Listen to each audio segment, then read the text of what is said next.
Yeah, just should. Okay.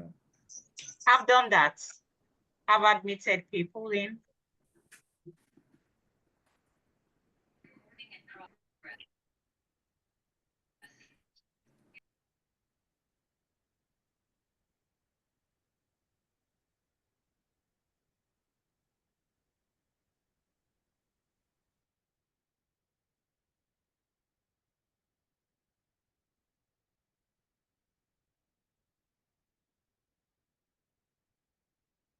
Good afternoon. I am in. Good afternoon.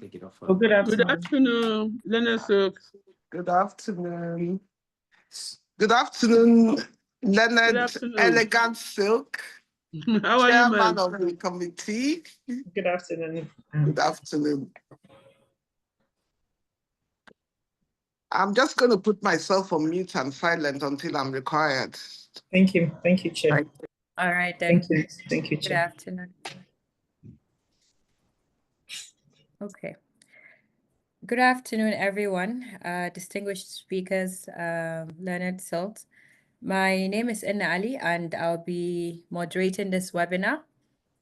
I will give a brief rundown on what the webinar is. So the webinar is titled Leadership Development and Training for Future Firm Leaders, a 360 degrees overview. It's been hosted by the Law Firm Management Committee section on legal practice, NBSLP. We'll start with a welcome address by the SLP chair, Leonard Silk, Mrs. Boma Alabi, SAN, OON. Madam, over to you. Thank you so very much, Madam Moderator, for the kind introduction. Thank you also to the chairman of the NBA's SLP section on law firm management, my learned friend of the Silk, Folashade Ali, SAN, for the able leadership and for putting this very timely webinar together. Timely and indeed extremely relevant because it is about leadership and development training for future firm leaders. Transition and change are very much a part of life, and therefore we are constantly at a stage where we do need to have future leaders who are ready and able to step into those shoes when it is time to do so. We are particularly fortunate to have such a fantastic array of speakers. And I thank, again, the chairman of the committee for her ability to bring all of these wonderful speakers together. I congratulate my learned brother of the Silk, SAN. I haven't had that opportunity. Congratulations on your elevation to the inner bar. Thank you. I am delighted that Uncle George, as we all call him in his profession, George Etomi, is one of our speakers. He's been a leader for as long as I can remember, and he has groomed so many leaders and continues to give his time to the profession, for which we are so, so grateful. I'm looking forward to hearing from all of our speakers, Mr. Umeke and my learned friend of the Silk, also Mrs. Abdul Liman. So as much as everyone here, I'm here to learn, I'm here to listen, because none of us know it all. And very much looking forward to hearing from our speakers, learning from them and interacting with both speakers and delegates. I thank you all for giving the time. I thank those who have joined, and I'm sure many more will join because we have well in excess of 1,000 registered for this webinar. So I very much look forward to it. Thank you very much. Thank you very much, Leonard Silk. And we'll move on to a brief welcome address by the host before I move on to introduction of all the speakers. Thank you so much, my able moderator, Ina Ali. Good afternoon, distinguished colleagues. My chairman, the chief host today, the chairman of Nigerian Bar Association Section on Legal Practice, my Leonard Silk sister, Mrs. Boma Alabi, ON Advocate of Nigeria, and to all my distinguished panelists that are here today, ladies and gentlemen. It's indeed my absolute pleasure to welcome everyone to this thought-provoking and very important discussion that we're going to have this afternoon on leadership development and training for future firm leaders, a 360-degree overview. First of all, I'd like to thank once again our selfless uncle, leader at the bar, Mr. George Itomi, a man who I'm proud to call my mentor, who never gets tired of giving back to the young ones. We're so grateful to have you here. Having someone like you here, it's clear that we'll all be learning from you this afternoon. And I'd like to recognize and appreciate other panelists, most especially my sister, Pauline Abulime, Senior Advocate of Nigeria, my friend and brother, Mr. Wolemi Eson, Senior Advocate of Nigeria, and Mr. Amala Umeike. With such a lineup of speakers, I have no doubt that we'll all be gaining a lot today. And I hope that we'll be able to achieve that sustainable greatness as future firm leaders. So as your captain, I welcome you aboard the flight MBA SLP 360 degrees. Please fasten your seatbelts, ladies and gentlemen. Brace up and as we take off.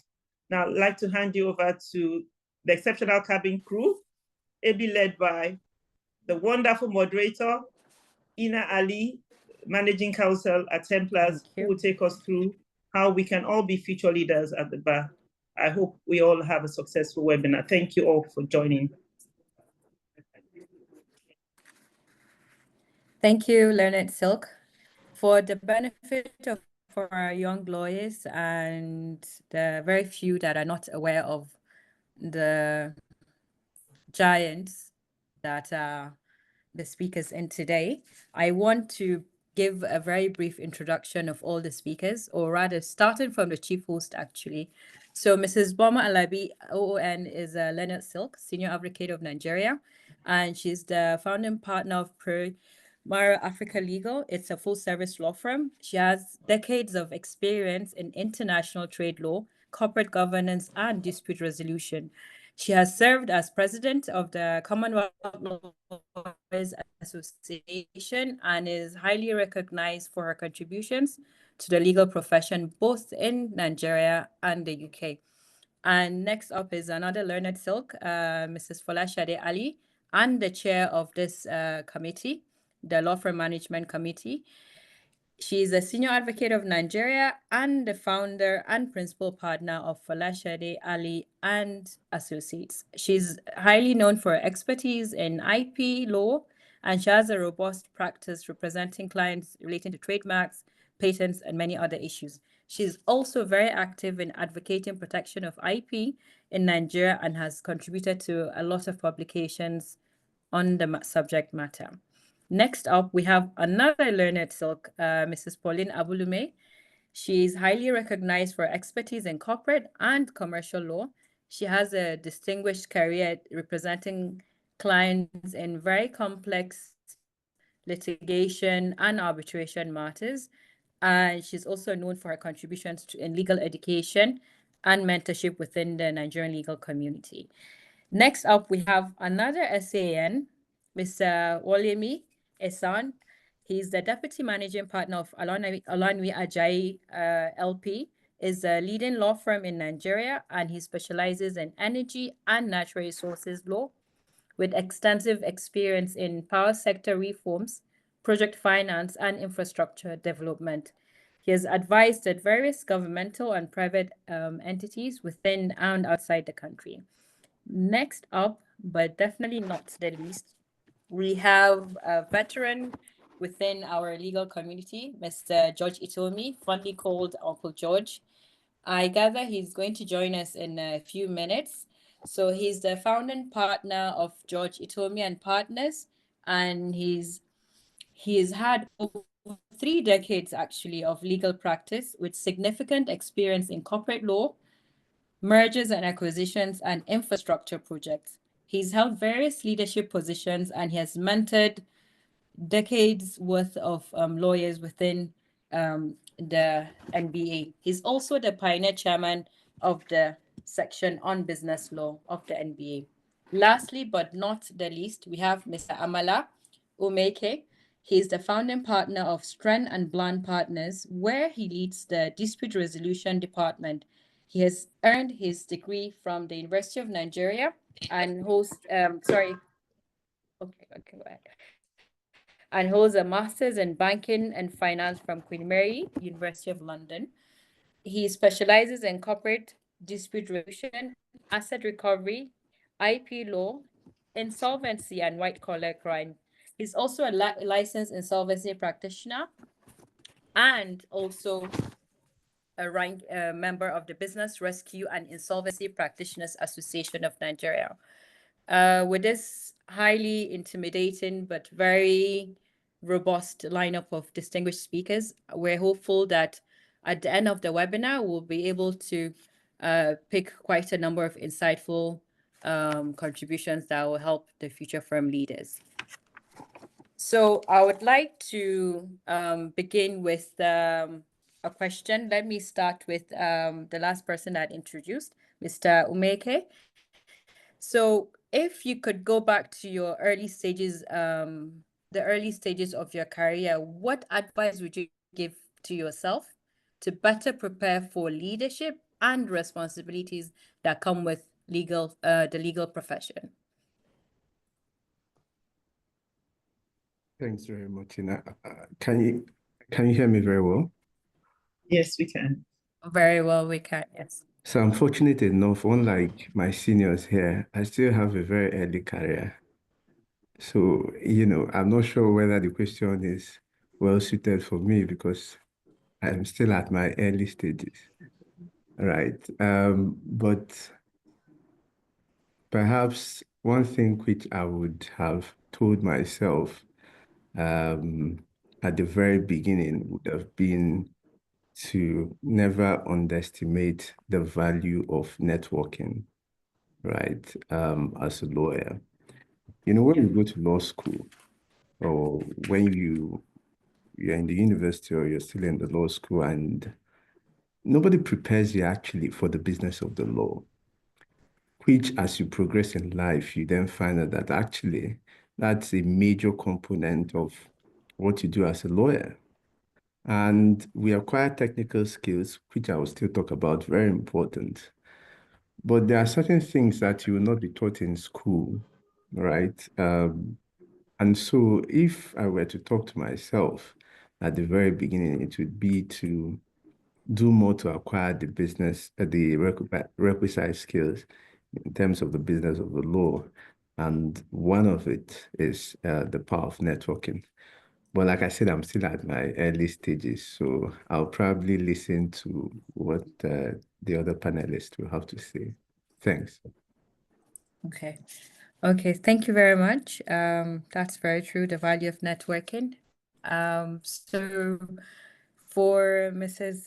Pauline Abulume, if you could go back to the early stages of your career, again, what advice would you give yourself? Good afternoon, everyone.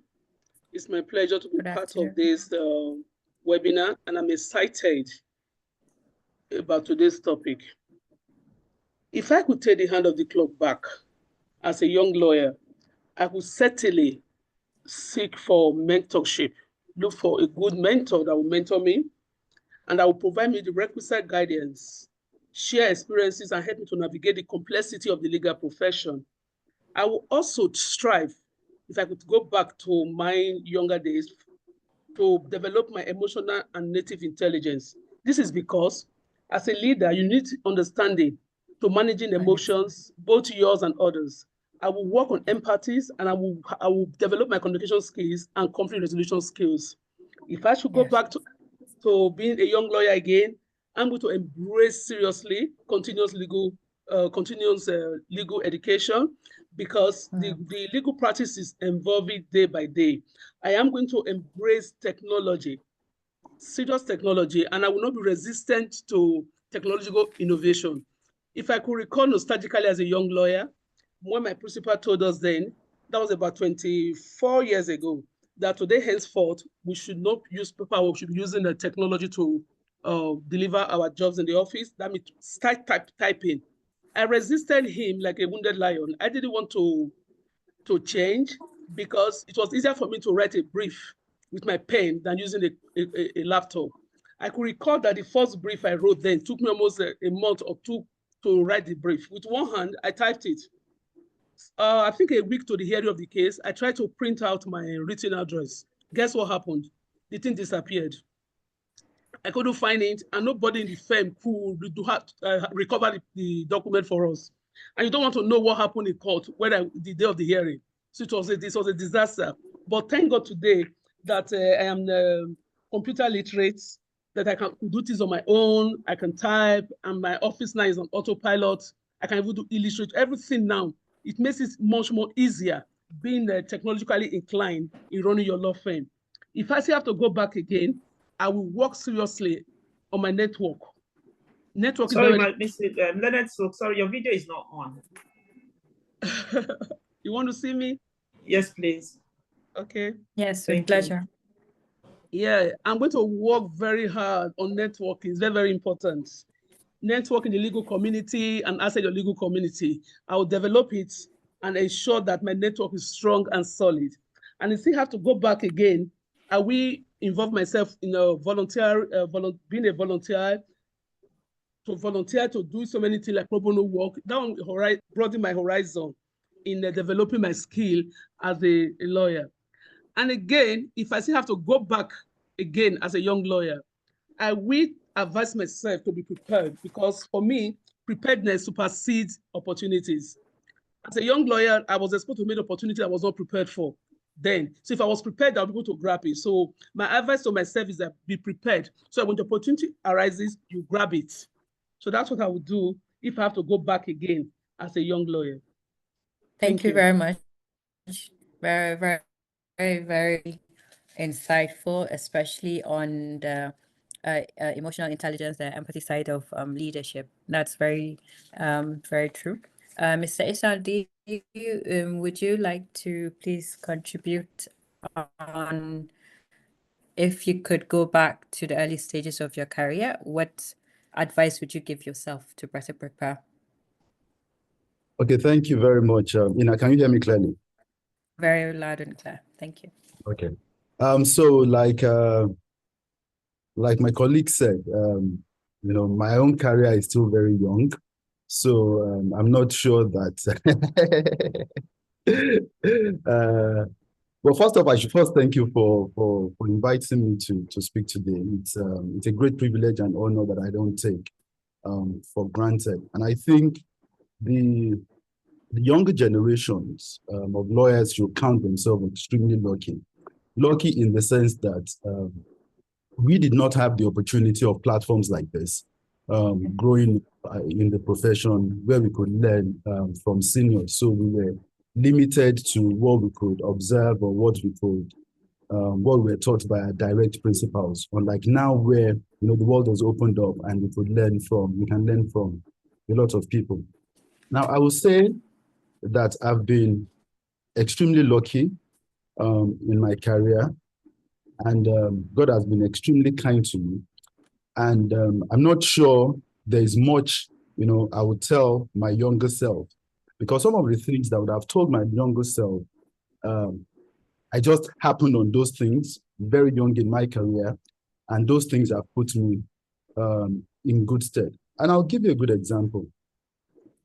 One of the gifts, and I still call it a gift till today, one of the gifts that was bestowed on me by one of my early mentors in life, in the profession, is the realization that law is both a profession and a business. Now, that's a very simple statement, but if you unpack that statement, it's extremely profound. And when I was like year 2, year 3 at the bar, when my mentor just sort of mentioned it in passing, and I reflected on that, ostensibly innocuous statement for a long time. And that statement has had a lasting impression on the way my career has evolved. So having realized that, for example, law is both a business and a profession, then I came to the realization that principles that apply in the business space will also apply to law practice. So principles around marketing, operations management, financial management will also apply. And that is a very key realization for a young lawyer. And that then sort of stimulated my interest in having a deep understanding of the business of law. So bought a lot of books, read up on it. And the more I looked into it, the more interested I got in the business of law. And so after my LLM, a few years after my LLM, I decided to pursue an MBA. That was back in the day before MBA became fashionable. And when I told a number of my friends, even clients, that, okay, I was pursuing an MBA, the question was, why are you pursuing an MBA? You're a lawyer, why are you pursuing an MBA? But I knew that pursuing an MBA will just open my mind to the opportunities that exist in the business of law. And trust me, personally, I think my MBA was more transformational for me than my LLM. Yes, of course, I tell the younger people that I mentor that, look, for you to tick all the boxes, start with your LLM, right? Once you get your LLM out of the way, if you have the opportunity to pursue an MBA, it's just going to change your career. And it changes your career in a number of ways. Apart from opening your mind to business principles, it also assists when you're engaging with clients, right? So you're not that lawyer that is always talking about Order 403, Section 34 of CAMA. All the lawyers, we all went to the same law school, right? We all know these things. It's about it's about seeing law as a tool to solve business problems. You need to see law as a tool to solve business problems so that when you are engaging with your clients, you're able to engage in commercial decisions. You're able to engage in commercial conversation. They give you a balance sheet, you understand it. They give you a profit and loss account, you understand it. They discuss their business strategies with you, you understand it. Now I have some clients that, when they call, so a CEO calls you and he or she's narrating a story, and in your head, you're trying to sort of the way the legal mind is trained. You're trying to see the legal issue. Yeah, what's the legal issue here? What's the legal issue here? What's the legal issue here? And by the time the CEO finishes narrating the story, you see that there's no legal issue, right? The person just wants your commercial judgment. That's part of the value you bring to your client. That's okay. You're not just that lawyer that understand Section 202 of CAMA, but you are also able to solve commercial problems. And the advantage that gives you is that even before legal problems arise, because you've been part of the commercial conversation, right? When legal issues arise, then one, you become the natural person they are going to call because you've been part of that conversation. And even when they call you, your learning curve is going to be very short. So if you've been part of a commercial conversation and all of a sudden they need to go to court tomorrow to try and get an injunction, you are able to work overnight to prepare the processes because you already understand the facts and you already understand the issues, and you also already understand the commercial objective of the client. So if there's any gift that I'm going to give to any young lawyer listening today, will be the gift I was given as a young lawyer, which is understand that law is both a profession and a business. Thank you. Thank you very much. Very true, very insightful. May I also ask, actually, why is purpose-driven growth important for long-term success and fulfillment in the legal profession? Same question to you, Mr. Esson.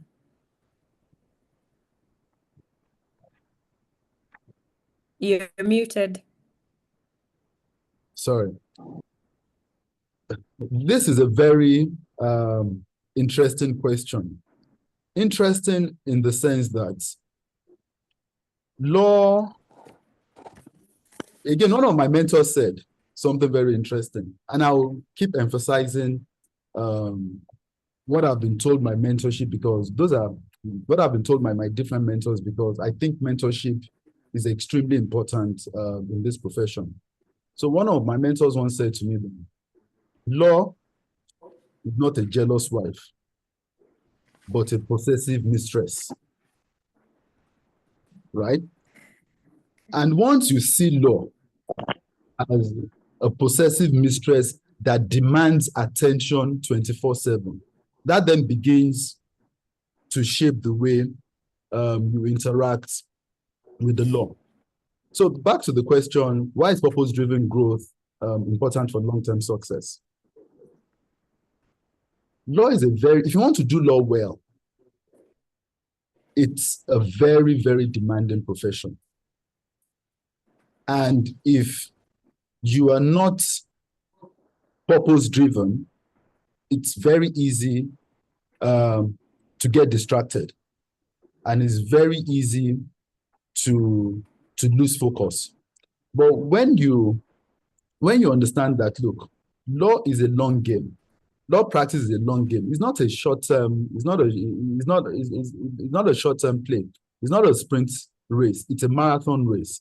So once you realize that, look, this is a marathon, it requires a lot of hard work, it requires a lot of dedication, then it begins to shape your interaction with the profession, and it also begins to assist you in managing expectation. Because if you understand there's this curve that I try to describe to younger lawyers, how the law curve works.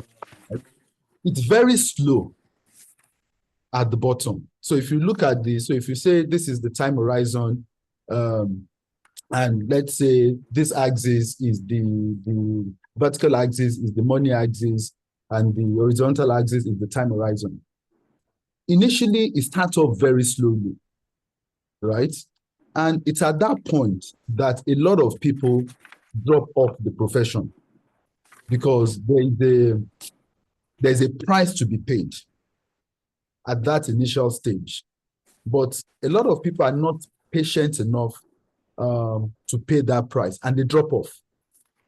But people that are able to just stay focused, hang in there, then once you sort of pass that inflection point, you know, because as the likes of Uncle George will tell you, the higher you go, the cooler it becomes.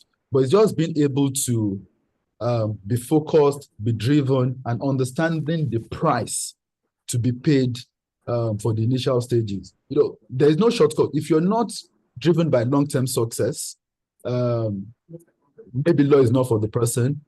If you prefer a soft life, maybe law practice is not for the person. But if you are for the long game and you're willing to put in the shifts, you know, slug it out, at some point it's going to pay off. And examples abound that one can look up to as, you know, role models and mentors that, look, if you can just hang in there, stay in the game, then you'll be fine. Thank you. Okay, that's very true, actually. Thank you very much. The next question is for Mr. Ume. So in your experience, what are some mistakes young lawyers make in career development, and how can they avoid it? The question is actually it has two legs. This is the first part of the question.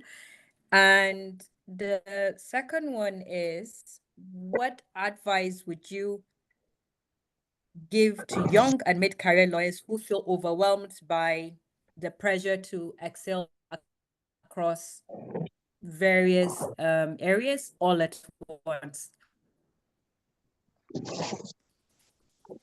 Thank you very much. In terms of what I think are mistakes, right? I wouldn't say it would be mistakes, but if I were to talk to myself, what are those things that one would say would be things that you have to put into consideration? I'll try and break it down a bit. The first one is having a limited horizon, let me put it that way, right? Limiting your sphere of thinking. That's a big problem, which I see amongst not just young lawyers, but especially within the Nigerian market. You see that there's that lack of international exposure, there's that lack of cross-border awareness of issues. And you won't then be able to interact at a certain level, and you won't be prepared for certain opportunities when they come. You won't even be able to market those opportunities. So I like to be clean. I know I can't compete with Mrs. Folashada Ali, right, in the Nigerian market. If I do that, I'm committing suicide. I know, I mean, there's persons who are, okay, let me give you a practical example. And I was going to come to that point, which is don't try and do everything that everybody is doing simply because, it seems fashionable at the moment, right? Nowadays, almost everybody I talk to that just graduated law school wants to do fine, some of the classy sounding things, finance, M&A or IP or entertainment. I started some things when I started my career. Currently, I do mostly insolvency and debt recovery type work. And so, which might not sound as classy as some of the other areas. But when I came in, I discovered something, right? You had people who were renowned lawyers even before I was already born, right, in the industry.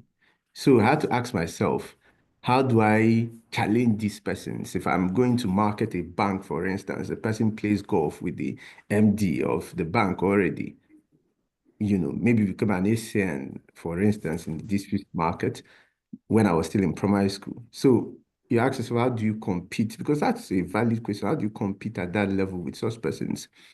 The idea now became you had to think international, right? You have to think cross-border. You have to look at what is outside the Nigerian market that one can tap into. So the trick, of course, which I use and I can freely share it, is that I sit down and I ask myself, from a lawyer or a client, a potential client in the United States or in Europe, for instance, what will I be thinking about within the Nigerian market or within the African market? So that is something which I see lacking amongst some of us who are younger lawyers. And so you end up competing because you don't have that broadened horizon. You end up competing with people who really you won't be able to compete with them. That's one of the things about business is that you have to have that self-realization of what your weaknesses is or what your weaknesses are. So that's one thing that the fact that people have to start thinking international, people have to start thinking cross-border, people have to widen their horizon, right, in terms of thinking. But how do you do that, right? And that's one other mistake which I see people, I mean, it's not really a mistake, it's, so to speak, a weakness. For you to be able to compete, even whether it's locally or internationally, you have to be up to it intellectually. And like I keep telling people, there are actually no naturally brilliant person. You have to work for it. I don't watch football, but there is a player I really admire from afar, see Ronaldo, how he trains. You have to actually train your brain and be able to have a sound understanding of what you are selling. Because the reality is that if you do not understand what you are selling in total, the market will, and once the market knows, the market will react very badly. The market is unforgiving. That's the thing about it. Once that first impression is made, you won't be able to have another avenue to correct that mistake. So, firstly, you must have that, it's a common mistake where people are not internationally exposed. You don't necessarily need to actually travel. It's about how you understand what you understand. Because a lawyer who is doing IP work, for instance, or who is doing M&A work, for instance, has the local side and the international side, right? It's there in every, even family law, even anything you are doing, it has, the local and the international. But like I said, you won't even be able to compete if you are not intellectually up to it. So the second mistake is that you don't feed yourself intellectually. You don't cultivate that habit. It's a very painful habit, but you don't cultivate that habit of updating yourself intellectually, because that is the only way you would even be able to see the opportunities. That's the only way you will be able to then interact at a certain level. If you're in a room where they are talking finance, you'll be able to at least understand when they talk about EBITDA and some of the other finance terms. If you're in a room where they are talking about M&A deals, if you're in a room where they are talking about financing, you'll be able to really understand what they are talking about from an international perspective. So there's that, I don't want to say laziness, but there is that thing where, especially for young lawyers, you are interested just in the glamour and you're not interested in actually building the necessary foundation needed to be able to sustain the level of awareness that you need to have in order to be able to compete at a certain level. So it's very important. And then, like I said, the third one, which I noted, was the idea of thinking of doing what is fashionable at the moment, right? Without really sitting down to ask yourself, what's my strength? What's my purpose? What do I want to do? What's my short-term, mid-term, long-term vision? And how do I drive it? So if you are doing it because, on LinkedIn, this person is putting up, that he's, M&A, finance, and that is the sole reason why you are doing it, or you are doing IP or entertainment law, or fashion law, without really asking yourself, what's my strength? What do I want to do? What's my vision? How do I align what I'm doing at the moment to go in line with my vision?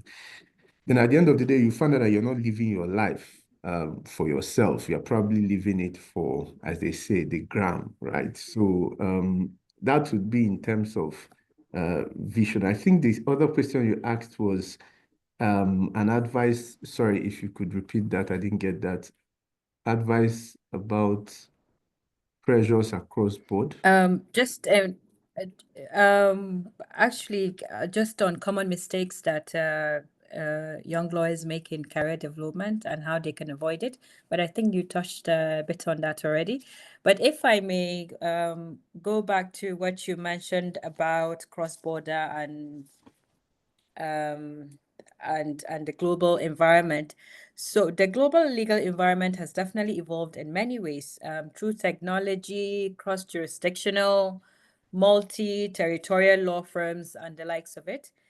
What do you think, in your opinion, the challenges that this presents to a firm's leadership today?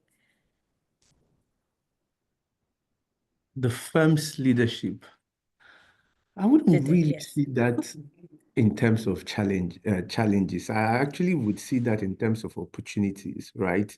If you think about it, right? The fact that, there's a way you think about it, and of course it becomes a challenge, right?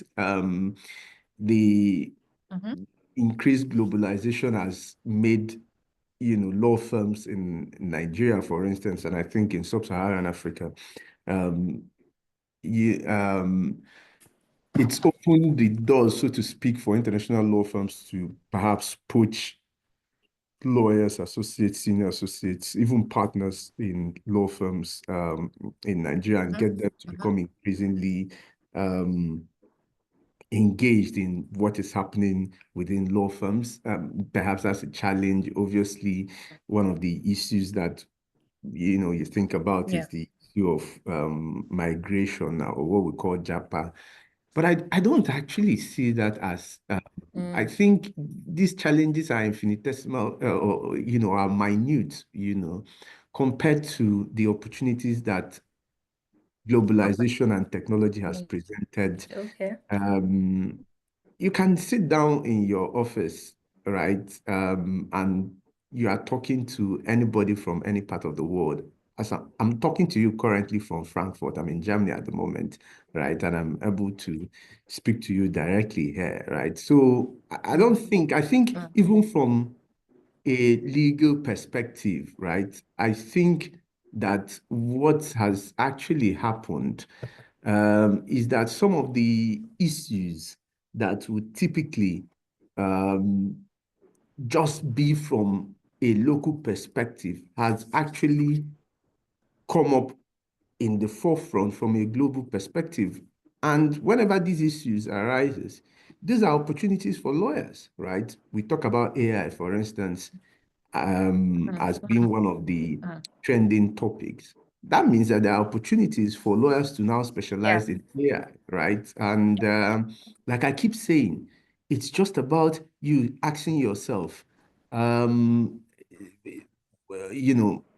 Microsoft, they have Copilot, for instance, right? And you ask yourself, if I am a lawyer working for Microsoft, sitting in Silicon Valley, for instance, what will I be thinking about in terms of AI issues in Africa, in Nigeria? And then you try and flip it around and work on it, and then you market it and present it to those persons. So I wouldn't see that as challenges. I would rather see that as opportunities. That's a different perspective, actually. Yeah, that's true. Thank you very much. We'll move on to the Learned Silk, Mrs. Abolume. I want to ask, on the back of what has been said, how can young lawyers identify their niche, identify their purpose or calling in the legal profession, especially in situations where they're still trying to explore different practice areas? Thank you very much, Ine, for that insight. And I listened to my friend, what he said. I think first and foremost, as a young lawyer, having been called to the bar, the first thing you do is to be true to yourself first and foremost, and find out your area of strength and your interest. Is very important. And again, it amazes me once people are out of law school, especially young lawyers, what they tell you is that I don't like litigation. I don't like litigation. I'm like, have you practiced law before? Have you practiced litigation before to know whether you like it or not? First and foremost, throw your net very wide into the sea. Then at the end of the day, you will now start streamlining to where your area of strength lies, whether in corporate practice or you want to go into the male litigation. If you want to go into the corporate practice, it is very, very pivotal. You know the issue of technology, artificial intelligence, fintech, so many things have to do with technology. And if you now say, oh, I prefer to stay in a litigation, advocacy is very, very important. Advocacy is very, very, very, you have to develop your advocacy skills and the law, especially case law.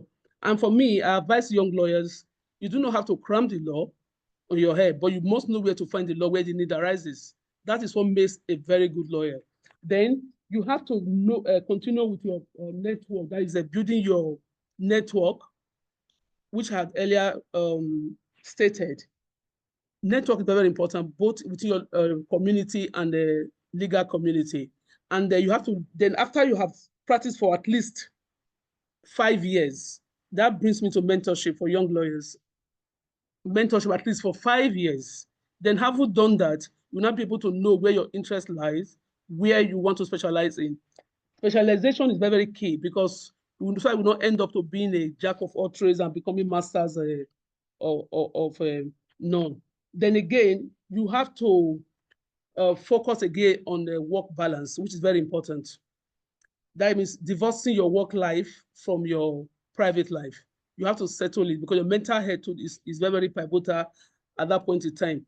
Then as a young lawyer too, you should be very open to criticism as well. When I mean constructive criticism, and the feedback is very, very important. When you do something, you have a maybe you have done a project and you are giving a genuine feedback, accept it and work on it so that the mistake you have made now, you will not make it the next time. Then two, then the quest of getting rich quickly too. You have just been called to the bar. You are looking at the getting rich quickly. You should know that hard work pays. There's something like hard work. Because being successful in the legal practice is not a sudden flight.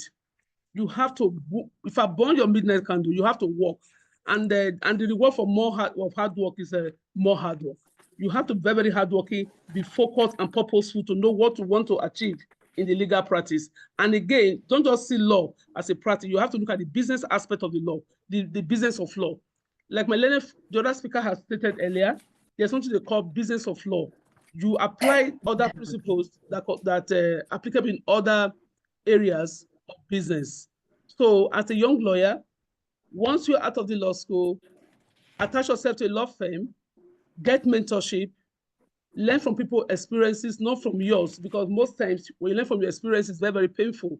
Learn from those ahead of you, engage in your local association, which is very, very important as well, to be able to know the area of law you want to specialize in, whether in a corporate or litigation aspect of the law. So once you put in everything you have, settle in, and then with patience as well, you will get to the destination of your career. Okay. Okay, that actually even answers the very slight follow-up question that I have in terms of common mistakes young lawyers make and how they can avoid it, but you've actually covered it in your response here. So I want to ask another follow-up questions in terms of how can young lawyers build a strong personal brand. Maybe in a minute or two, you can assist explain further in that regard. Yes, like I stated earlier, for a young lawyer to build a personal brand, yes, it's not as easy as ABC, but there are some steps that you can take. For example, you have to be consistent in what you do. Consistency is very, very key. You have to be consistent in your values, your communication, your professional behavior. Then again, you have to be visible in your community, your legal community, and outside legal community by engaging all kinds of some kind of pro bono work, and they're using the modern media platform. It helps a lot too.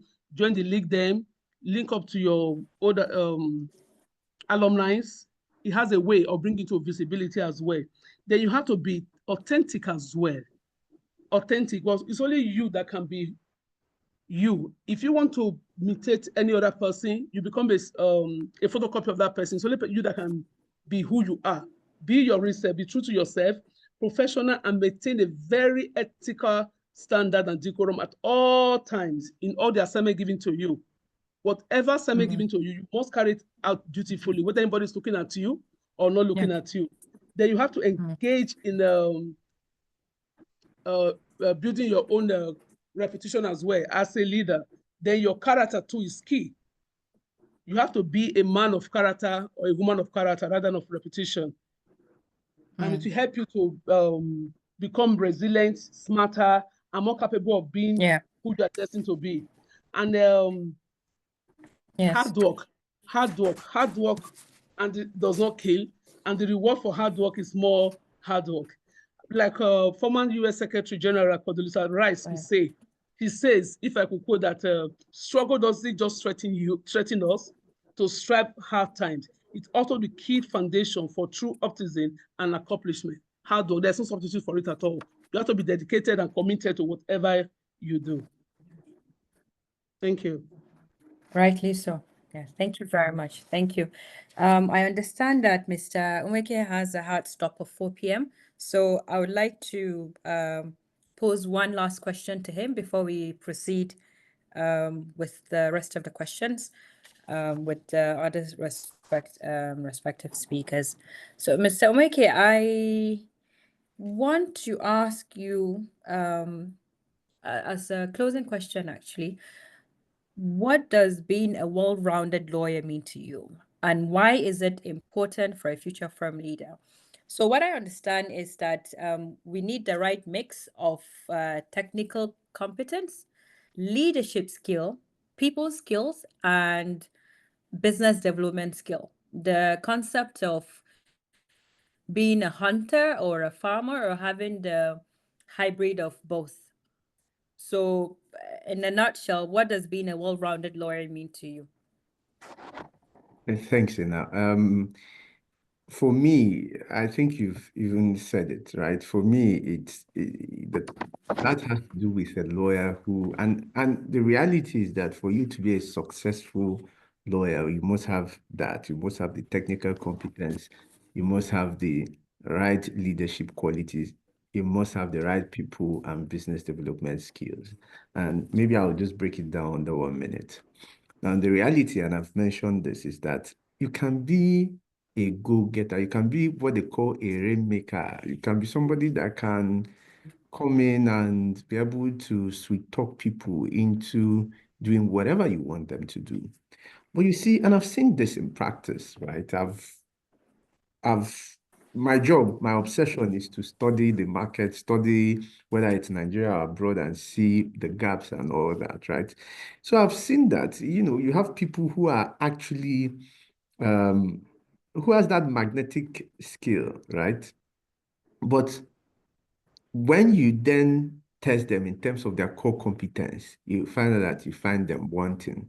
So you say, okay, I'm an insolvency lawyer, or I'm a lawyer specializing in energy and natural resources. And you have a conversation with the person on farming agreements or, on concepts relating to mini grids, for instance. And, you realize the person does not know what this concept mean or do not have an in-depth knowledge of what it is.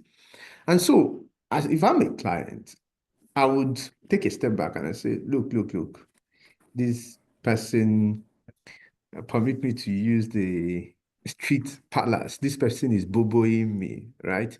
And the reality is that that's the worst thing that can happen to you as a lawyer, as an advisor, because what you are as a lawyer is that you are a counselor.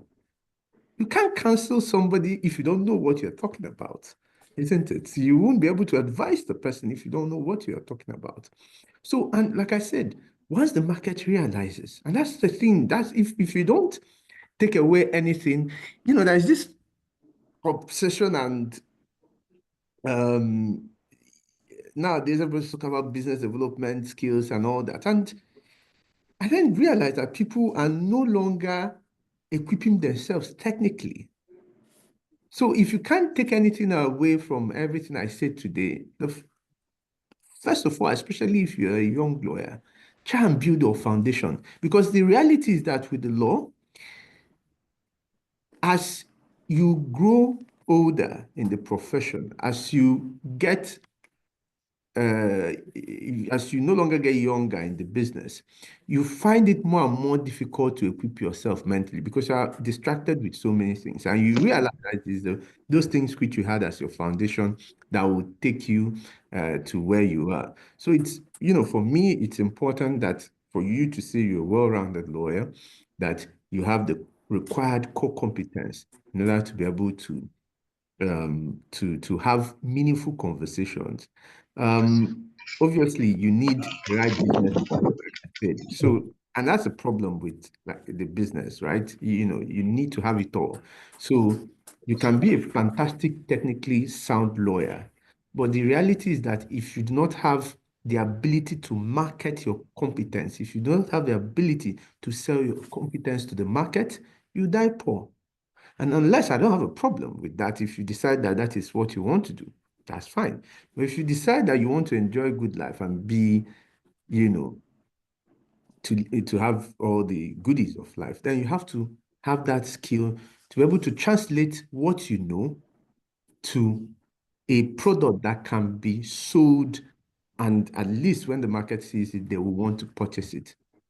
The mistake that I keep saying that people make is viewing law practice as a practice. It's actually a business. And once you realize it's a business and begin to acquire those technical skills that a businessman would ordinarily have. I mean, you can't say, for instance, some of us are into law, into commercial law practice.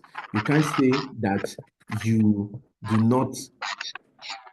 cannot read balance sheet, for instance. If you see a financial statement, you will not be able to read it.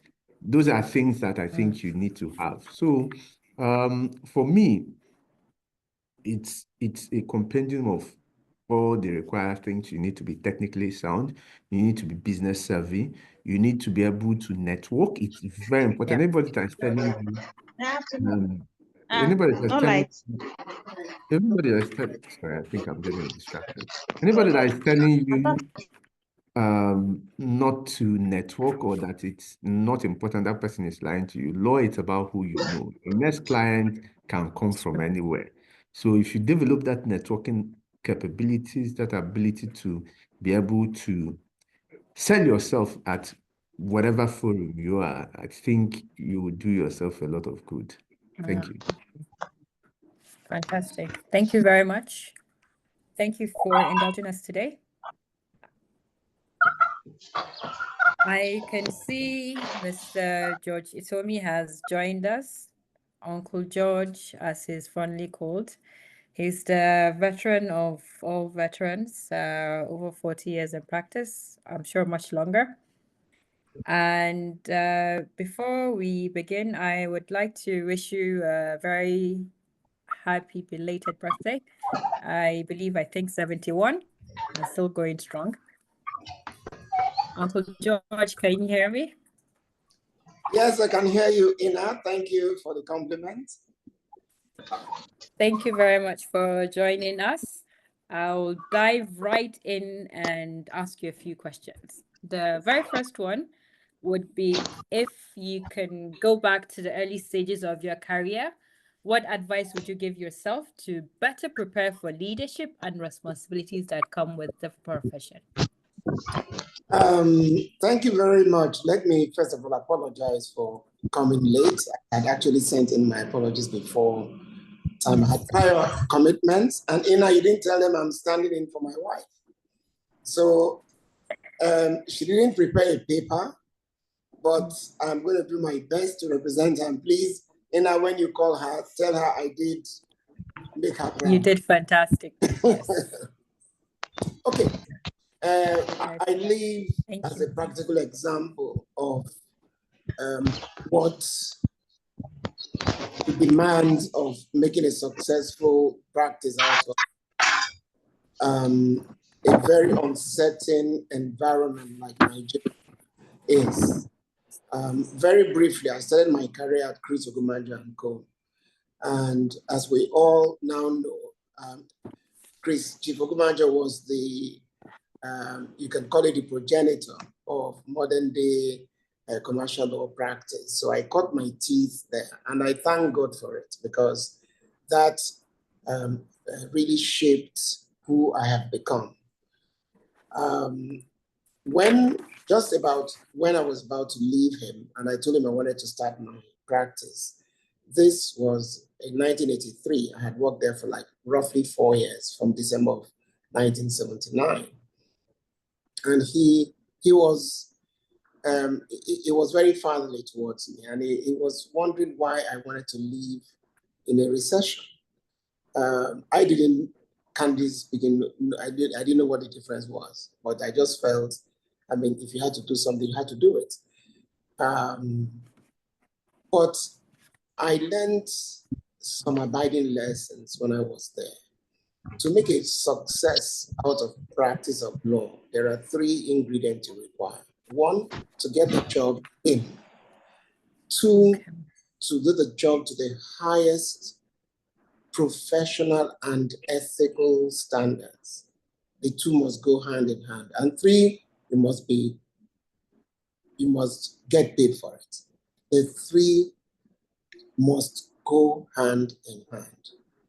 Now, there are times one person may be endowed with all three peculiarities. Yeah.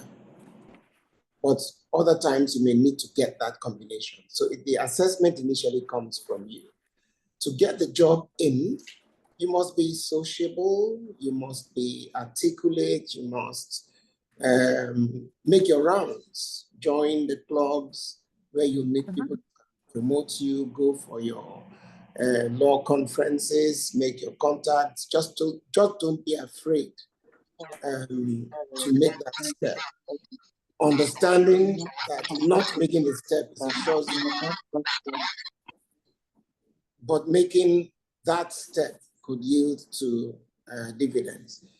If you are lucky, people look at you and like you for some reasons, or you have the right connections, you get the job. That's step one. Then you must come back to deliver that job timeously, give good quality to the job, and please do it ethically, because our profession is one profession where the lawyer is always vulnerable to all manner of suggestions about how you can cut corners, game the system, as we call it, in order to get your stuff done. I mean, I'm sure I don't want to expand on some of the difficulties we've had with some of our very senior colleagues with regard to ethical issues. And if you're in the kind of space that many of us work in, the standards, there are no favors. The standards are the international standards. So if you fall short, that may be your last brief, or you can just see declining returns on your work. And then you must get paid for it. Because if you do all the work, you do all the contacting, and then you manage to let the client slip through your fingers. Everybody loves freebies. So and I say that because some of our colleagues don't know how to bill. They don't even know how to collect. And that's why there are special courses for those things. It's part of your law firm management. So, like I said, some people are gifted. They have all three skills reposed in them. But very often, it is that combination you're looking for.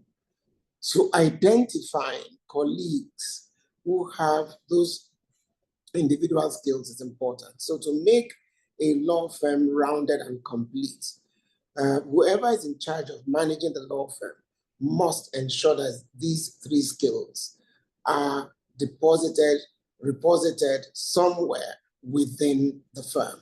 So that is so very, if we want to drill down into how you can go for management courses, for example, I went for the chief executive's course at the Lagos Business School. The moment I realized that law was a business, we needed to conform to rules of business, you needed to know what to do, you needed to traverse other areas, because we have one special gift, and that is that when they hold you out as an expert in a particular area, as a lawyer, by the time you start talking about that area, people will be wondering, is he an engineer? Is he a banker? Is he a technology expert? But you must lay the foundation for these things. Personally, I went to the Lagos Business School, where I attended Chief Executives Program, and it was there that I met quite a number of industry captains in various fields of endeavor from the media. Some are lifelong friends today. And you cross-fertilize ideas, you even improve on this contact that we're talking about, but critically, you learn how to manage and grow success. Because the easiest part of this business is to have the gift of the gab, get the money. But if you do not plan for tomorrow, there are those times, our business is very cyclical. Over a short period, you could just have all the clients dumping money on you. And then you can go for periods of 3-6 months dry. Now, what you do in between to ensure that you do not lose steam and you maintain a facade that is agreeable or that matches the status you built for yourself, it comes down to management skills, your ability to manage the firm. When I first started practice, for example, the concept of what we now call practice manager, practice director, COO of practices was strange, very, very strange. The lawyer was everything. And when we were told in the business school that you needed to take some mundane issues off your desk and have it run by people who are geared towards that. You know, if you know the history of the founding fathers of this profession, they were everything to everybody. The accounts was in their heads, the clients were in their heads, everything. There was once or twice I challenged some of them. Okay, you guys are moving on. Are you going to write down stuff that we can learn from? Many of them were too busy. I don't think they were selfish. They were just too busy to sit down and take stock of what they are doing so succeeding generations could benefit from them. So many of us had to sort of learn the ropes by ourselves. But like I said, the moment we understood the intersection between law and business, many of us started reshaping our practices to suit that. And today, I'm proud to say that we're beginning to see law firms in Nigeria that answer to the highest international standards. If you want to do work with the Magic Circle firms, with the other big boys or on big ticket transactions, you're not going to go there like a sick or poor appendage to the legal team. You're going to go there chest out, which means your support staff, your support cast understand what you need, when you need it, and how you should get it. So that when you are in front of a team of professionals that are looking at a transaction, you don't look confused, because you can easily pass on confusion to others and demoralize the team that you're working with. So maybe I should stop here. I don't know if you have any more questions, but I'm just speaking from what I have done practically before I even move into how do I then institutionalize this. It was all these things that propelled me to get the NBA to redesign the way it was working. Your responsibility to lawyers do not just end with the courtroom lawyers. You must begin to look at lawyers outside the courtroom, whose contribution to the growth of the profession is just as important as having courtroom skills. So I pushed for and got the SBL, where we now began to get firms to talk to one another. We're competitors, there's absolutely no doubt about that. But it's a foolish competitor that forgets the importance and the business for which he's competing and decides to do a cutthroat type of competition. So the idea of the SBL is to come together, look at that aspect of the law we're dealing with, how we can grow it to our benefit without losing the fact that we need to compete to get these things done.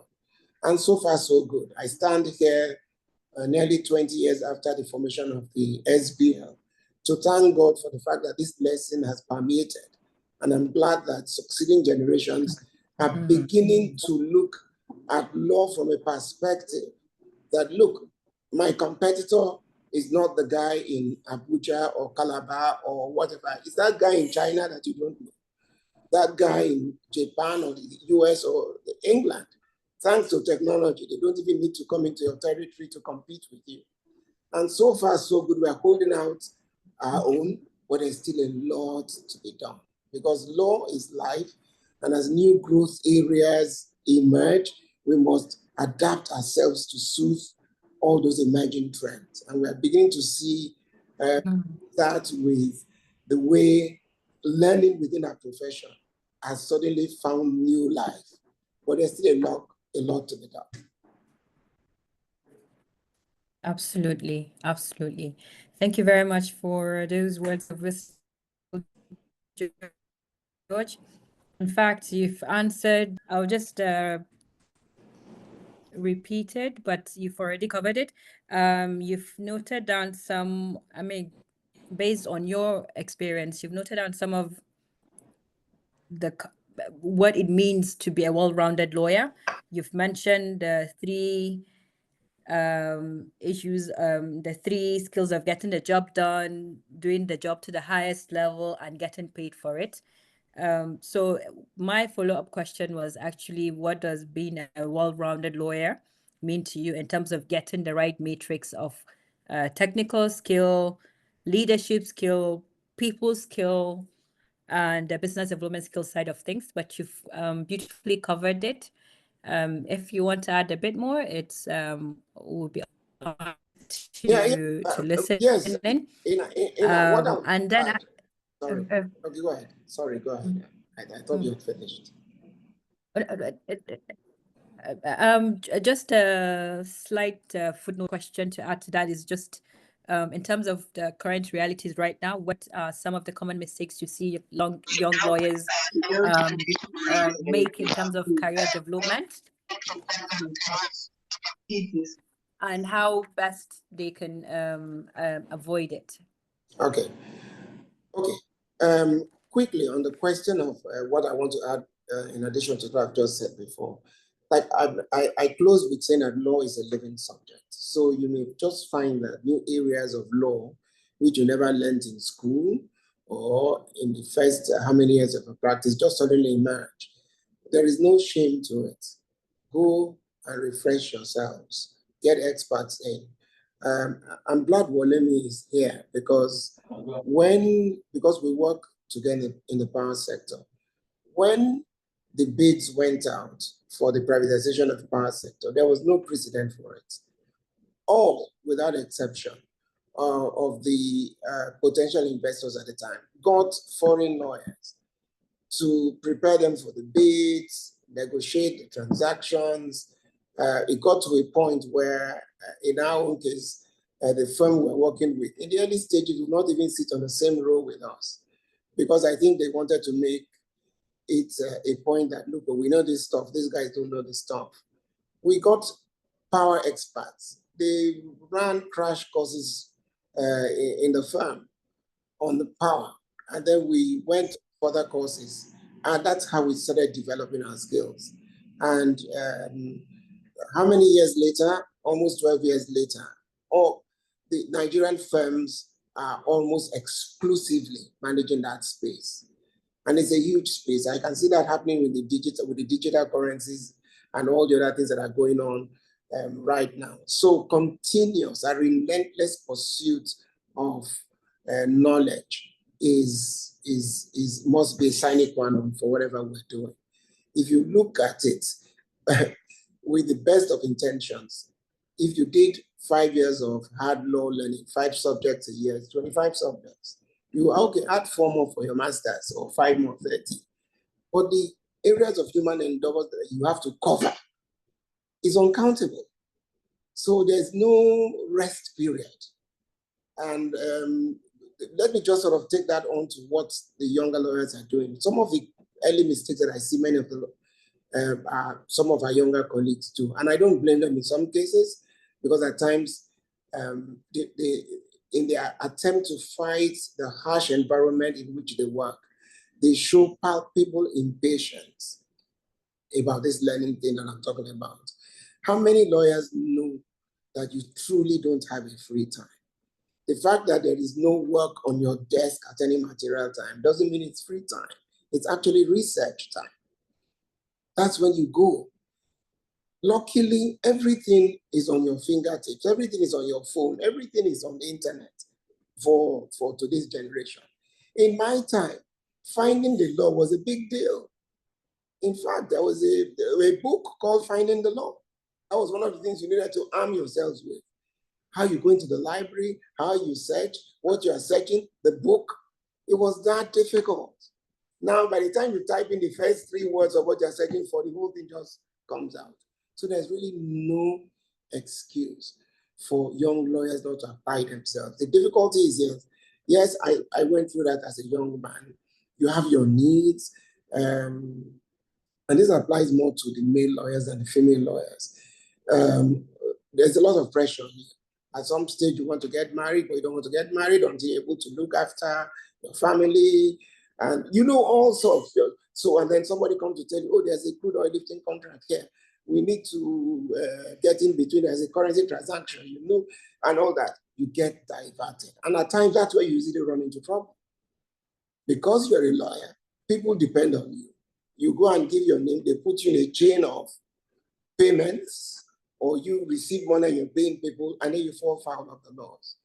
So the advice to the younger generation, please, as they say, farabale, surulere, calm down. You see, knowledge cannot be hurried. And you sow, you must sow. There are no shortcuts in this profession.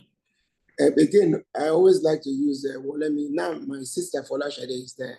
Let them tell you towards their journey towards getting silk. I know they were leaving their comfort zones. Well, let me, where are you? Oh, Ogami, I'm in Calabar. I'm in Ogoja. I'm in Kaduna, and all that. They are young people. They could have used other shorter cut methods to get it done. But you have to sow. Because when the harvest comes, nobody will tell you. Because you're then faced with a different challenge. How do I manage my success? So for law firms, bring it down to a law firm management includes succession planning. So that you work so hard for all the things that are here. How do you ensure that you remain relevant even after you've retired? We're beginning to see good examples of law firms beginning to outlive their founders. And that's a big deal. Because if you go back to the very old firms, how many of them are really around with all the massive knowledge they all had?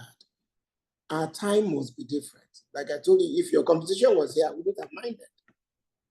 But in today's world where you're competing against people you don't even know, you must be on your toes. To the young lawyers, up and coming lawyers, don't despair. I'm on the body of benchers. It embarrasses me seeing us call 6,000 lawyers every year to the bar. And I really don't know what happens to these lawyers after the euphoria of being called. How many of them really get into good practices to enable them hone their skills in all these very esoteric areas that we're talking about? I don't know how many of them, but we, the senior ones, have the responsibility to deepen the legal services market in this country so that we can harvest these young lawyers, so that as you speak to them, they don't turn their ears somewhere else. I was at a law school just last Monday. There was a lecture, and there was a lecture of the rules of professional ethics. Don't do this, don't do that, don't do business whilst you're doing that. And one of the young lawyers just stood up to ask us, the students, okay, we can't do this, we can't do that. We leave law school, we can't get jobs. We cannot open our practice because nobody will answer us. And then somebody just comes somewhere and says, look, do you know somebody who is doing crypto and do that? And then I go there, I can make some quick money. That is business, and that offends rules of professional practice. What do we do? I don't think any one of us had an answer for that young lawyer. And that's a challenge those of us who are leading the profession today must answer, so that we give hope to this younger generation. But having said all that I've said, let me leave you on the note that I'm a very optimistic soul. On a scale of 1 to 10, I would easily give the legal profession 5/10 from when I started to what it is today, because I actually see very many young lawyers. Look at many of them on this webinar, over 1,000 registered. They would have found something else to do. It means somewhere along the line, the message is seeping through. So we must hold these ones, teach them what the highest standards of practice will be and the benefits that can come out of it, so that we can have a factory, a chain of lawyers who would begin to meet with the expectations of the legal system. We're running a democracy. You can't discuss democracy without the rule of law. And you can't talk about the rule of law without lawyers and judges. So there's a lot of work to be done. Thank you. Absolutely. Thank you so much. You've actually made some very interesting comments, and you've highlighted actually the impact that globalization and cross-border legal practice has on the future of law in Nigeria. And you've actually even covered this issue of adaptability and how that plays in the legal profession in terms of where the initial stages of legal practice, how it's been a few decades ago, just in terms of a lawyer doing everything, as opposed to currently where you have the COO and other lawyers or other professionals helping out in that aspect, while the lawyers focus on the core issues of practice. Due to time, I would like to present one last question actually to Mr. Eson before we go through the questions. Very briefly, we'll select a few questions in the chat box. Mr. Eson, I would like to ask actually, in your experience, what are the most effective ways for lawyers to build business development skills, especially in a very competitive market like Nigeria, and of course on the global on the global stage as well? Just very briefly, if you may. Okay, thank you very much, Ina.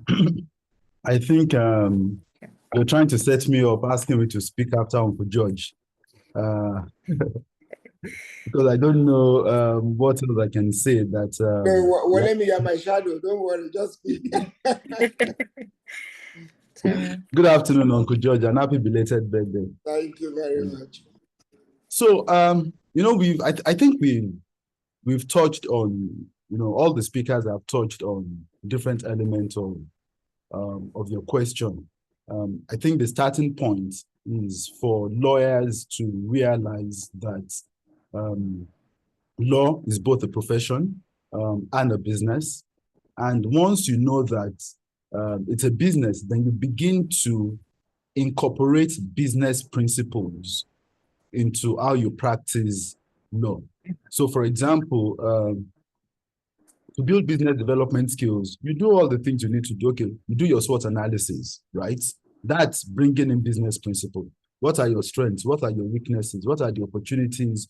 What are the threats? You do your pestle analysis to understand your environment. So the starting point in being a competitive lawyer is the realization that law is both a profession and a business, and you must apply business principles in all you do. Then there's a point that Uncle George made that, if you permit me, I would like to amplify a bit. Now, for your well-rounded lawyer, I have a catchphrase that I use to explain it, just for the benefit of the young lawyers, so they can go away with something that will stick in their brain. I believe a lawyer must be able to grind, mind, and find. Right? So grind, mind, and find. Those are the three things. So grinding is the ability to do excellent work, as Uncle George explained. That's stable states. It's a basic. It's stable states. It's just a basic requirement. As a lawyer, you must be able to delight your clients with excellent service. Because don't forget that lawyers and professional services, we are in a unique position where we sell intangibles, right? So you're not selling a phone, you're not selling a car, you're not selling a piece of clothing, you're not selling a bag. You're selling service. And services are, you know, you can't touch them. You can only experience them, right? So you need to understand the fact that in developing your capacity to grind, ultimately, it's your clients that will determine quality. Now, quality for some other items can be slightly more objective. If you put up a picture of a nice car, or you put up a picture excuse me, of a nice bag, right? From the preponderance of opinion and views, you can say this is a beautiful bag. If you have 8 or 9 out of 10 people saying this is a beautiful, either, you know, Gucci or Ferrari. Hello? Sorry, Leonard Silk, we actually have a few seconds for you to wrap up before we get into the question. We have a 4:30 stop, but I'm hoping I'll be able to still in 2-3 minutes just to ask a question I'll from the chat box. So just to go back to your question, no, very well understood. Just to go back to your question, how do you compete in a crowded market like this? One, you have to be able to do excellent legal work. That's the first point. 2, understand that you're in a very competitive space.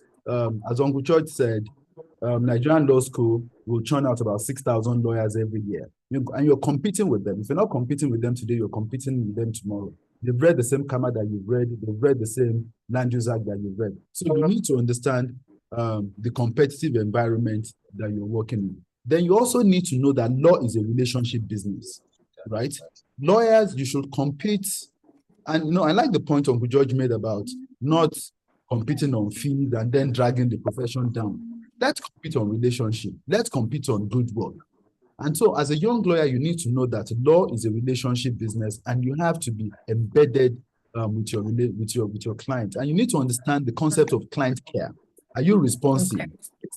So I'll just leave it there. Thank you. All right. Perfect. Fantastic. You mentioned client care, and I wanted to ask actually, this is a question from the chat box. How can we make pupillage a mandatory process for new weeks, like candidate attorneys in other jurisdiction? Maybe in a few seconds, you can help me answer that, please. So it's going to be very controversial, right? To make it mandatory.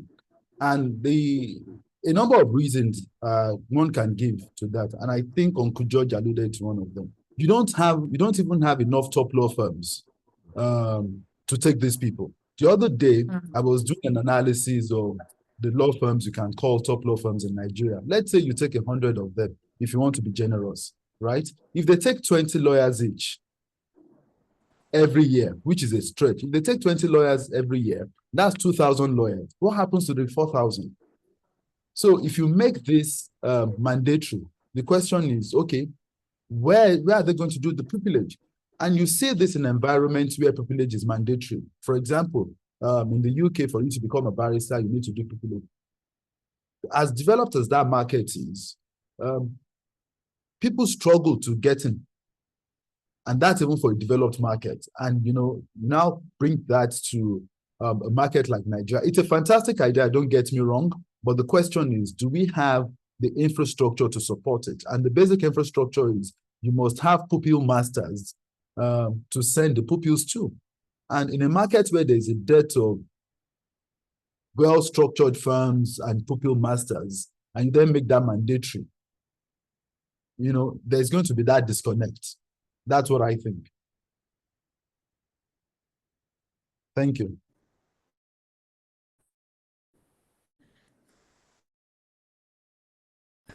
Fantastic. Thank you. That very interesting question across to any of the speakers, actually. What are suggestions on how future firm leaders can handle the issue of talent retention? Because it's a very topical situation at present.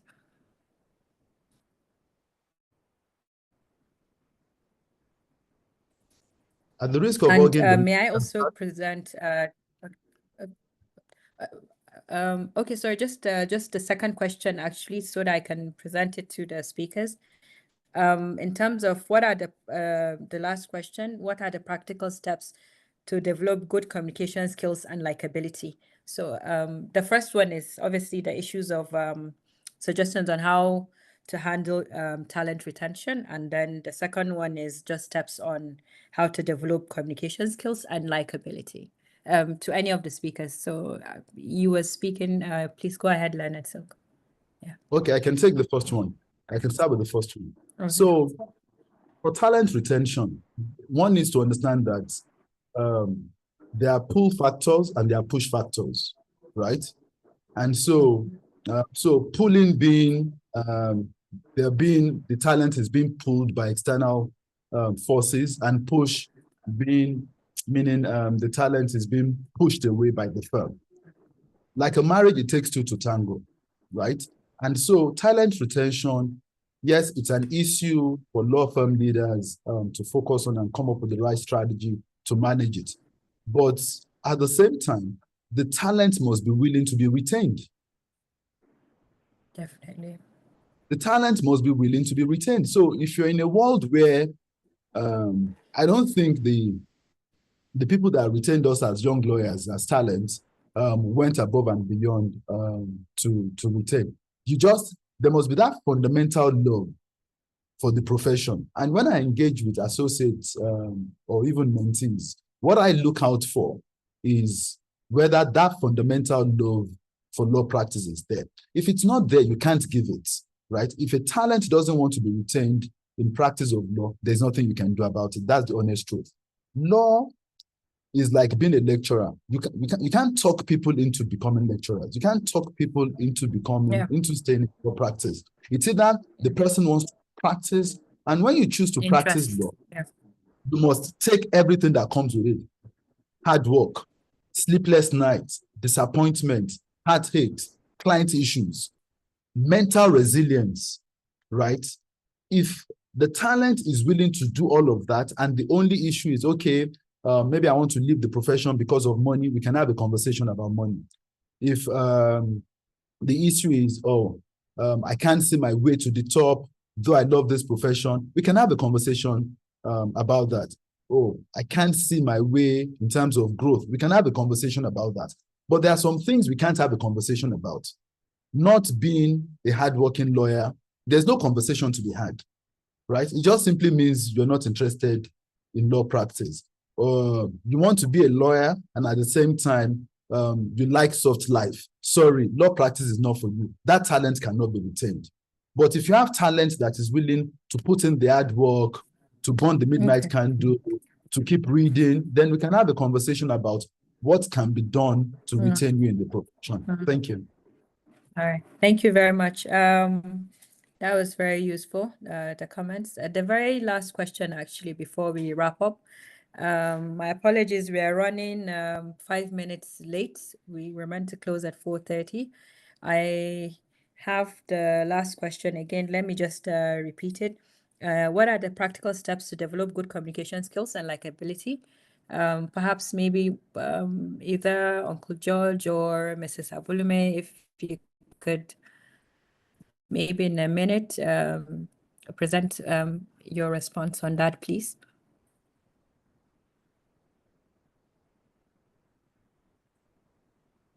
Can you hear me?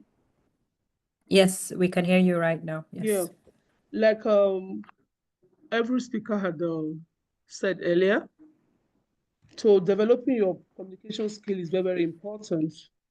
And for you to do that, you have to have interest in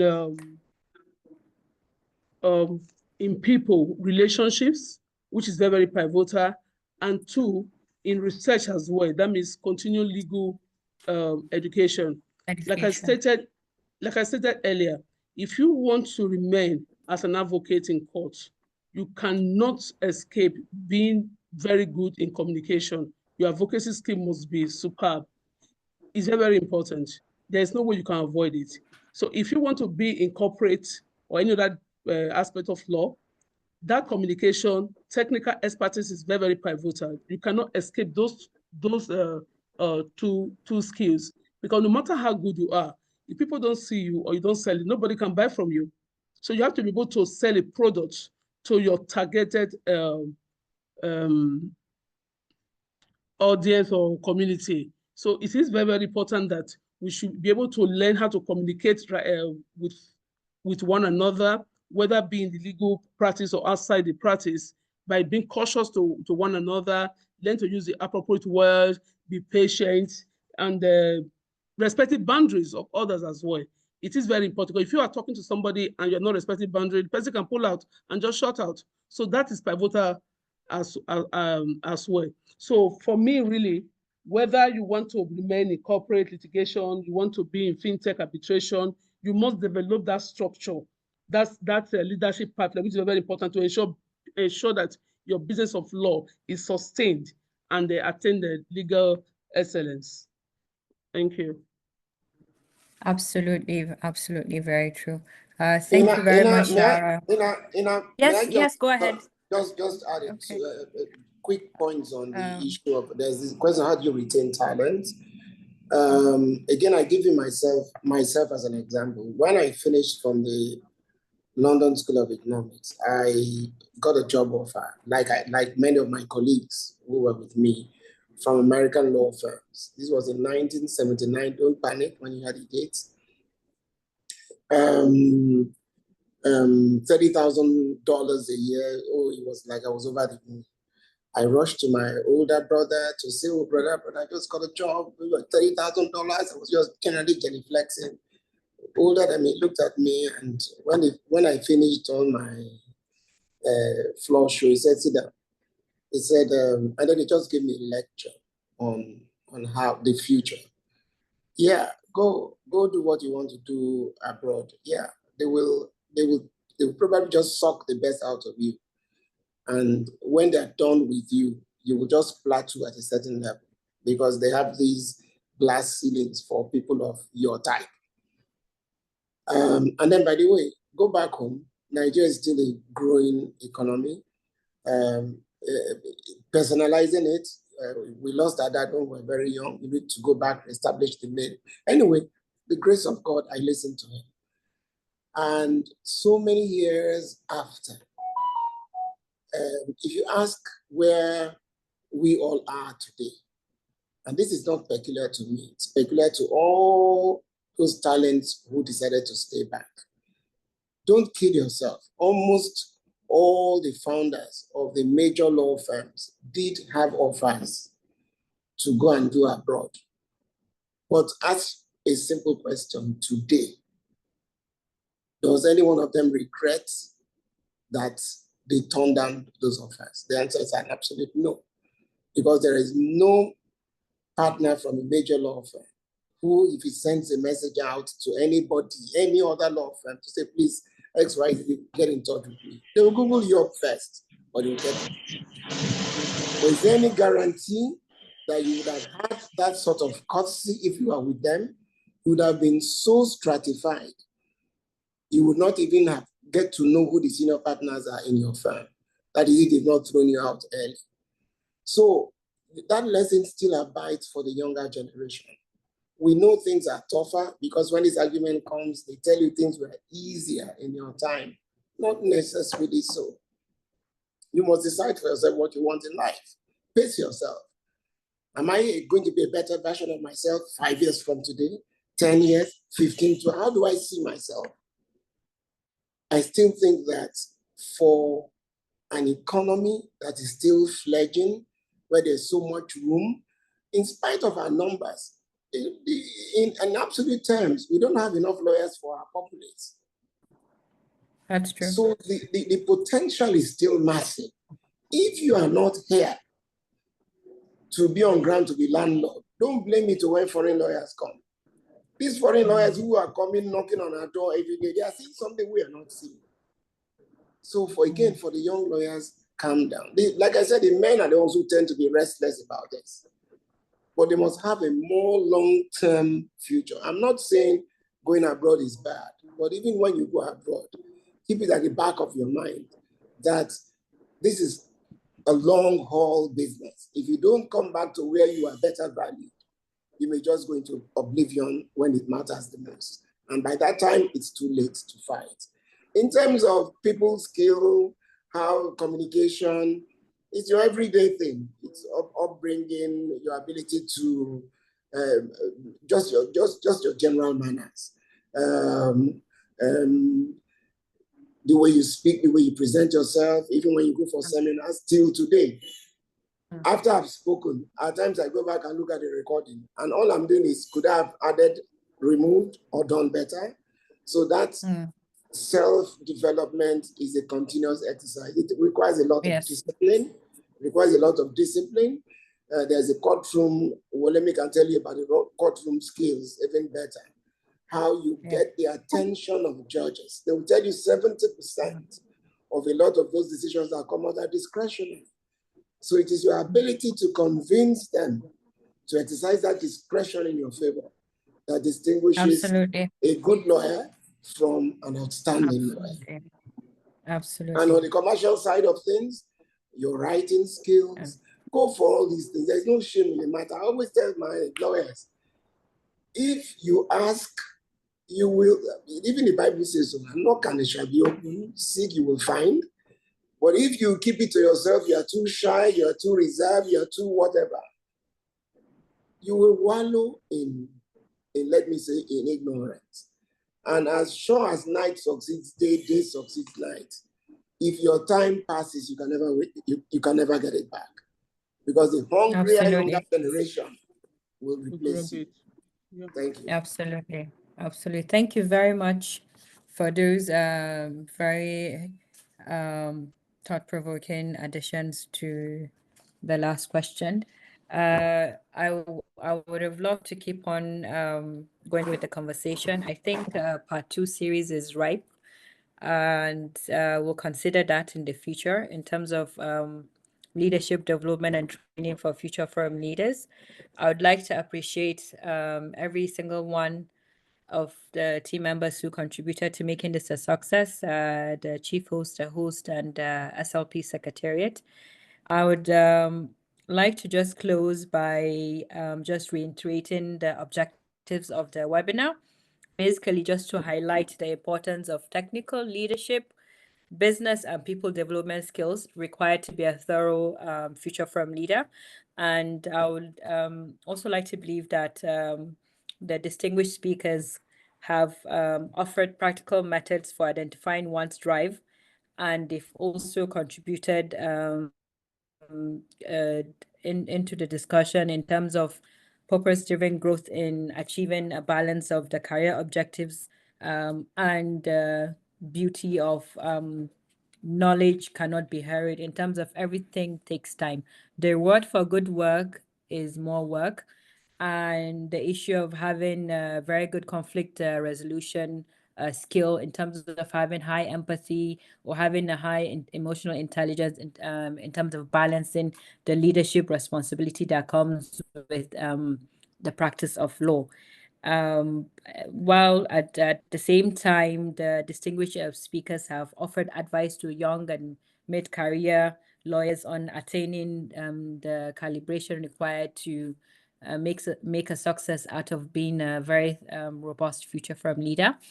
And lastly, they've also shared insights into the global trends shaping the future of law firm management, the issues of competing with people across the globe and people within the country, and how to better utilize and self-develop, introspect, and keep on learning and researching and managing talent as well.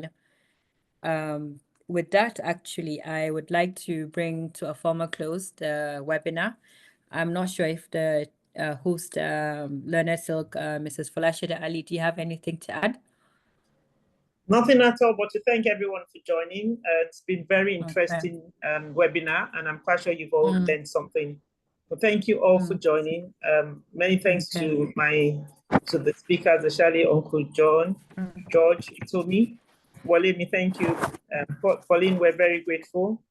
And we just want to say thank you. Join SLP if you're interested in developing yourself more. Definitely. Thank you. Thank you very much to our guest for dialing in. We're sorry we couldn't take in, I think we had a few more questions, but we'll definitely consider part 2 in terms of this leadership development webinar. Thank you very much to our distinguished learner and Uncle George. Thank you very much. Have a wonderful remainder. Well done, guys. Well done, guys. Bye. Keep up the work. Thank you, everyone. Thank you. Thank you. Thank you. Thank you. Really appreciate the time you took. Thank you. Thank you. Thank you very much. Thank you. Uncle Joe, belated happy birthday.